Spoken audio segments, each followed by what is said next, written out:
Hey, it's Mr. Molo for a quick little cheat sheet here on your quiz for today.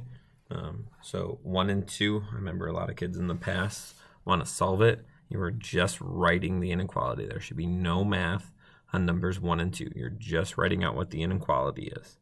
3 and 4, again, no math. You're just writing x and then the sign and then the number. So whatever it says on the graph, x is less than 1,000,000, write it down if that's what the graph says. So 1, 2, 3, 4 shouldn't require a whole lot of math there. 5, 6, 7, 8, 9, 10, 11, 12 is when there's some math there. So you got to solve for the variable. Make sure you don't have any equal signs anywhere in there, really on any of this quiz, because it's inequalities. And then I will also tell you that somewhere between 5 and 12, there is one many solution and there is one no solution between 5 and 12. So 5, 6, 7, 8, 9, 10, 11, 12. There's 8 questions there. You're going to get 6 regular answers, and then you're going to get one many solution, one no solution.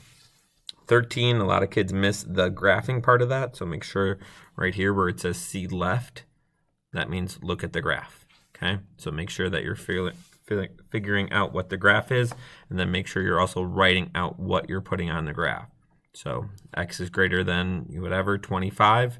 Make sure you put x is greater than 25, and then you put the appropriate circle and then shade the appropriate direction for both lines. So you're doing that one. So this one's worth a couple points. One for the first line, one for the second line, and then one for the first graph, and one for the second graph.